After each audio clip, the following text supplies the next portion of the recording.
Bismillahirrahmanirrahim. Assalamualaikum warahmatullahi wabarakatuh. Alhamdulillah, wassalatu wassalamu ala rasulillah wa ala alihi wa sahbihi wa mahwalah. Amma ba'd. Segala puji bagi Allah atas ampunannya yang maha luas, yang senantiasa diberikan kepada setiap hambanya yang mau bertobat dan menyesali kesalahan-kesalahannya.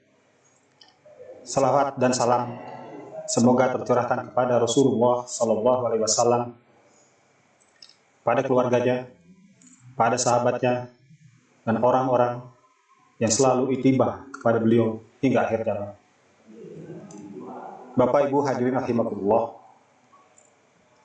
bila saja kita mau bermuhasabah, mengingat-ingat kesalahan dan dosa-dosa yang pernah kita lakukan, niscaya kita akan temui begitu banyak dosa dan kesalahan yang pernah kita lakukan, baik itu dosa kecil maupun dosa besar, baik itu dosa kepada Allah Subhanahu wa Ta'ala ataupun dosa kepada makhluknya. Betapa hampir setiap anggota tubuh ini pernah melakukan kesalahan dan dosa, dan niscaya dosa-dosa ini akan memberikan keburukan dan memberikan kehinaan bagi pelakunya, bila saja dia tidak mau bertobat dan memohon ampun atas dosa dan kesalahan tersebut. Ibnu Mas'ud berkata, adalah seorang mukmin apabila melihat dosa kecil ibarat duduk di atas gunung, dan dia khawatir suatu saat gunung itu akan menimpanya. Sedangkan orang yang fajir, bila melihat dosa kecil, seperti lalat saja yang lewat begitu saja di depannya. Dalam kitab Fathul Bari, Ibnu Hajar Asqalani mengatakan, suatu dosa yang dianggap remeh bisa menjadi dosa yang besar apabila terus-menerus dilakukan. Kemudian, apa yang kita lakukan apabila kita melakukan dosa? Maka kita diperintahkan untuk melakukan taubat, untuk memohon ampun, dan untuk beristighfar kepada Allah Subhanahu wa Ta'ala. Ulama kita menjelaskan ada 4 alasan kenapa kita diminta untuk selalu beristighfar kepada Allah. Yang pertama adalah bahwa manusia adalah tempat salah dan dosa. Rasulullah SAW bersabda, setiap anak Adam pernah berbuat salah, dan sebaik-baiknya yang berbuat salah adalah bertobat dari kesalahannya. Hadis riwayat At-Tirmizi. Kemudian Syekh Albani berkata bahwa manusia diciptakan memang di atas kesalahan. Artinya dia tidak akan terlepas dari kesalahan, karena Allah menciptakan manusia memang seperti itu. Dan Allah telah menciptakan makhluk yang tanpa pernah melakukan kesalahan, tanpa pernah melawan, tanpa pernah menyimpang dari perintah Allah, itulah malaikat. Dan manusia tidak sama dengan malaikat. Kemudian yang kedua, istighfar ini diperintahkan oleh Allah Subhanahu wa Ta'ala. Allah Subhanahu wa Ta'ala berfirman dalam surat An-Nur ayat 31, dan bertaubatlah kamu sekalian kepada Allah, hai orang-orang yang beriman, agar kamu beruntung. Di sini yang diperintahkan oleh Allah tidak hanya terbatas orang-orang yang melakukan dosa, tapi yang diminta adalah orang yang beriman, yang artinya orang itu mengakui bahwa Allah adalah Sang Khalik, bahwa orang itu banyak melakukan amal-amal soleh, tapi Allah tetap meminta kita untuk selalu melakukan istighfar. Kemudian alasan yang ketiga adalah Allah sangat senang dengan hambanya yang berdosa dan kemudian beristighfar. Dalam hadis riwayat Muslim, Rasulullah SAW sabda, seandainya kalian tidak berbuat dosa, niscaya Allah akan benar-benar menghilangkan kalian, dan pasti akan mendatangkan suatu kaum yang mereka akan berbuat dosa, lalu kemudian mereka memohon ampun, lalu Allah mengampuni mereka. Alasan yang keempat adalah Nabi kita, panutan kita, senantiasa beristighfar. Dalam hadis Bukhari, Rasulullah bersabda, demi Allah, sungguh aku selalu beristighfar dan bertaubat kepada Allah dalam satu hari minimal 70 kali.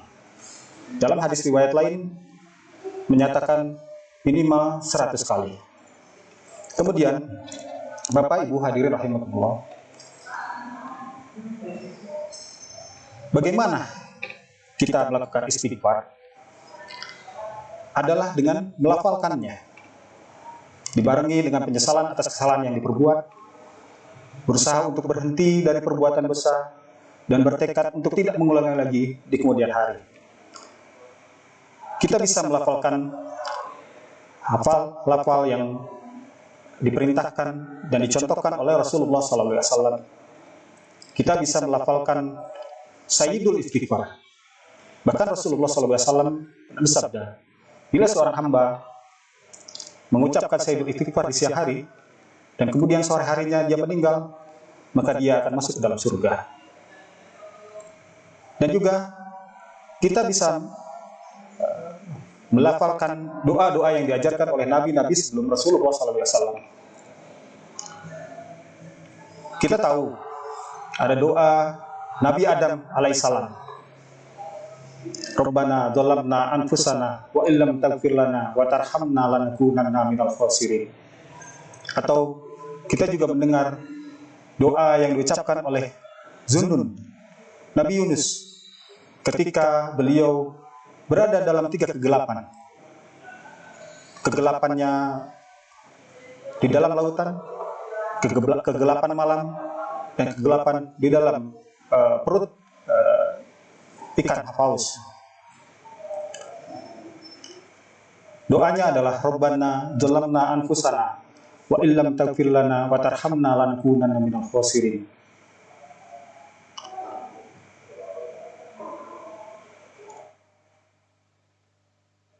Kemudian, apa ganjaran untuk orang-orang yang beristighfar? Para ulama menjelaskan setidaknya ada 4 hal yang akan diterima oleh hambanya ketika ia beristighfar. Yang pertama adalah dimudahkan rezekinya, dimudahkan urusannya. Rasulullah SAW bersabda, barang siapa yang membiasakan diri untuk beristighfar, Allah Subhanahu wa Ta'ala akan memberikan jalan keluar baginya dari setiap kesulitan, akan memberikannya kebahagiaan dan memberinya rezeki dari arah yang tidak disangka-sangka. Ibnu Qayyim al-Jauziyah berkata, bila engkau ingin berdoa, sementara waktu yang kau miliki begitu sempit, padahal dadamu dipenuhi oleh begitu banyak keinginan, maka jadikanlah seluruh isi doamu itu adalah istighfar, agar Allah memaafkanmu. Dan apabila Allah memaafkanmu, maka semua keperluanmu akan dipenuhinya tanpa engkau minta. Kemudian ganjaran yang kedua adalah akan mendapatkan cinta Allah. Allah Subhanahu wa Ta'ala berfirman dalam Al-Baqarah ayat 222, sesungguhnya Allah menyukai orang-orang yang bertaubat dan menyukai orang-orang yang mensucikan diri. Kemudian yang ketiga adalah istighfar menjadi penghalang hamba dari azab Allah Subhanahu wa Ta'ala. Dalam Quran surat Al-Anfal ayat 33, Allah Subhanahu wa Ta'ala berfirman, dan tidaklah Allah akan mengazab mereka sedang mereka meminta ampun. Kemudian yang keempat adalah istighfar kita akan menghapus dosa-dosa yang pernah kita lakukan. Bahkan ini merupakan sebab masuk ke dalam surga. Dalam Quran surat At-Tahrim ayat 8, hai orang-orang yang beriman, bertaubatlah kepada Allah dengan taubatan nasuha. Mudah-mudahan Rabb-Mu akan menutupi kesalahan-kesalahanmu dan memasukkanmu ke dalam surga yang mengalir di bawahnya sungai-sungai. Bapak Ibu hadirin rahimakumullah, bila kita perhatikan pengampunan Allah ini sangat erat dengan kaitannya dengan bulan Ramadan, bulan di mana kita sekarang berada di dalamnya. Hampir semua pahala, hampir semua ganjaran yang Allah janjikan di dalam Ramadan, ibadah-ibadah kita di dalam Ramadan adalah mendapatkan ampunan dari Allah Subhanahu wa taala. Kita ada satu hadis dari Abu Hurairah yang berkata, barang siapa berpuasa Ramadan di atas iman dan mengharap pahala dari Allah, maka dosanya yang telah lalu akan diampuni.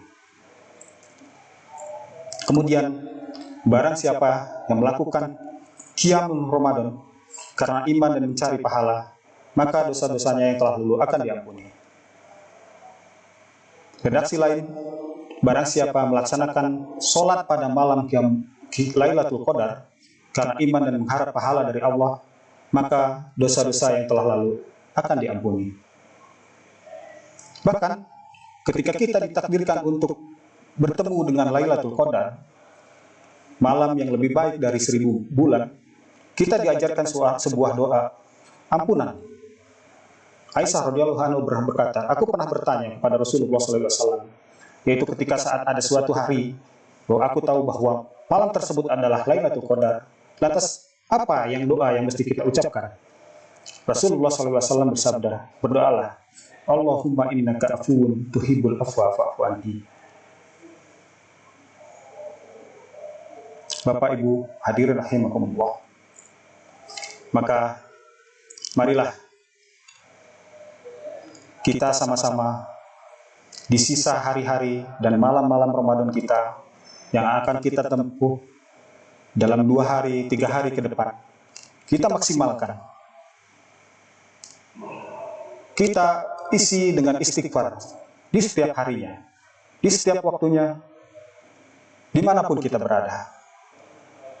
Semoga dengan istighfar ini, Allah meridhai kita, menerima amal-amal kita, menurunkan rahmat dan ampunannya kepada kita, sehingga seluruh dosa-dosa yang pernah kita perbuat akan dihapus oleh Allah Subhanahu wa taala, dan kita keluar dari bulan Ramadan mendapatkan menjadi orang yang suci, orang yang bersih dari dosa. Amin, amin ya rabbal alamin. Demikian apa yang bisa saya sampaikan. Mohon maaf atas segala kekurangan. Subhanakallahumma wa bihamdika asyhadu an la ilaha illa anta astaghfiruka wa atubu ilaik. Assalamualaikum warahmatullahi wabarakatuh.